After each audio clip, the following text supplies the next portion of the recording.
सबसे बड़ी समस्या जो आ रही है वो आ रही है कि लोगों का कहना है कि उनके पास पर्याप्त दस्तावेज नहीं है। दूसरी समस्या आ रही है कि कई सारे लोग जो हैं वो अभी इस राज्य से बाहर हैं। तो ये दो मुख्य प्रकार की समस्याएं हैं और दोनों ही समस्याओं को हम लोगों ने हैंडल किया है और लोगों को ये अपना बताया है कि उस दोनों ही मामलों में वो किस प्रकार से इस सर्वे में अपना भागीदारी अपनी कर सकते हैं। तो कागजात लोगों का कहना है नहीं है, लेकिन हम लोग बार बार ये कह रहे हैं कि जो डिजिटल प्लेटफॉर्म पर कागजात उपलब्ध हैं पहले उनको आप देख लीजिए। सामान्यतया ये होता है कि जब फील्ड में कोई भी व्यक्ति जाता है अंचलों में, राजस्व कार्यालयों में, तो उसको टालने के लिए एक शिकायत मिलती है कि कह दिया जाता है कि खतियान नहीं है, दस्तावेज नहीं है। ठीक है, हम लोगों ने लगभग राजस्व के 15 करोड़ पन्नों को स्कैन करके भू अभिलेख की साइट पर डाला हुआ है, जिसमें बिहार के लगभग 35,000 गाँवों के खतियान उपलब्ध हैं। तो मैं ये चाहूँगा कि लोग इस निष्कर्ष पर पहुंचने से पहले कि कोई भी दस्तावेज नहीं है, उस साइट को सर्च कर लें, वहां देख लें। और अगर कोई ऐसा दस्तावेज है जिसकी डुप्लीकेट कॉपी कहीं से मिल सकती है, जैसे अगर कोई सेल डीड है, आज वो नष्ट हो गई है, तो लेकिन वो सेल डीड में निबंधन के कार्यालय में उसकी प्रति उपलब्ध रहती है, वहाँ से निकलवा सकते हैं। तो इस प्रकार के उपायों को करके देख लें।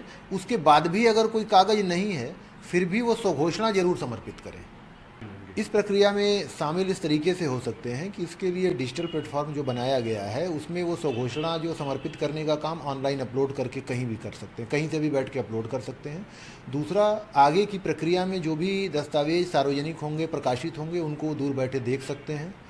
अगर उन दस्तावेजों पर कोई आपत्ति हो तो दूर से ही बैठ करके वो आपत्ति भी दर्ज कर सकते हैं। तो निश्चित रूप से बिहार से अगर बाहर भी हैं तो कोई चिंता की बात नहीं है, वो कहीं से भी इंटरनेट के माध्यम से ऑनलाइन प्लेटफॉर्म पर अपनी भागीदारी कर सकते हैं। देखिए, टेक सेवी तो होना समय की ज़रूरत है, टेक सेवी होना पड़ेगा। और इससे फ़ायदा ये है कि कोई आपको परेशान नहीं कर पाएगा। बहुत बार हम लोगों को ये शिकायतें मिलती हैं कि किसान अपना कागजात देना चाहता है लेकिन अमीन नहीं मिल रहा है।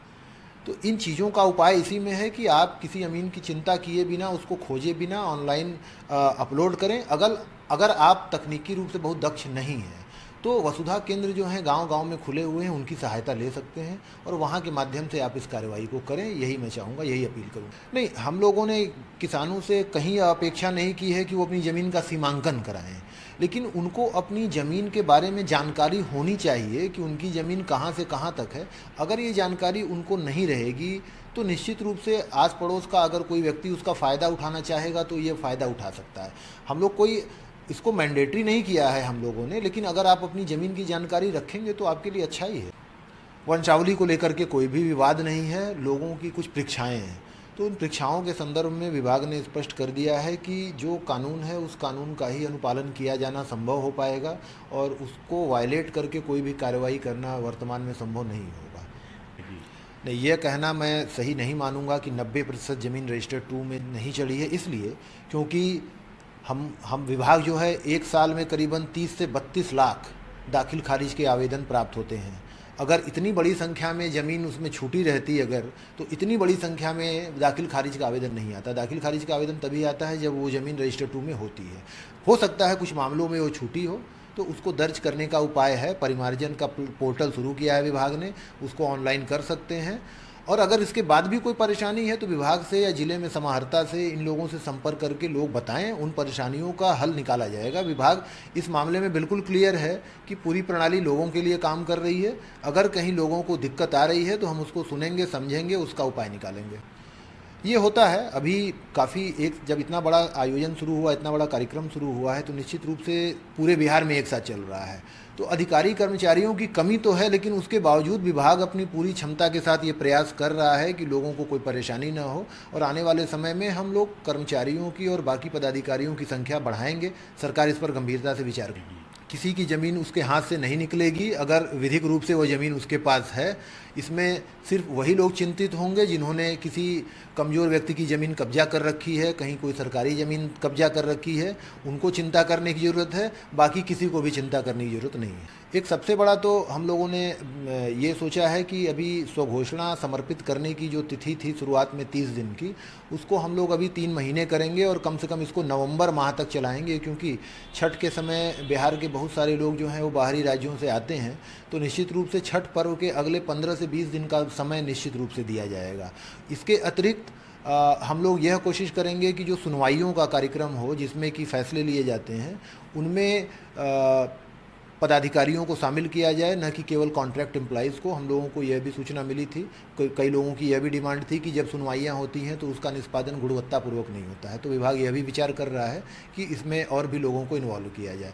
इसके अलावा भी लोगों की बातचीत से जो चीज़ें निकल के आएंगी, विभाग उसको देखेगा और आने वाले समय में यदि किसी परिवर्तन की आवश्यकता होगी तो परिवर्तन भी करे। निश्चित रूप से ये पूरी की पूरी कार्रवाई लोगों के उनके भले के लिए हो रही है, तो सरकार इसमें पूरी तरीके से खुली है लोगों के सुझावों को मानने के लिए, उसके अनुरूप कार्य करने के लिए। इसमें कहीं ये पैनिक कुछ लोगों ने फैलाया है।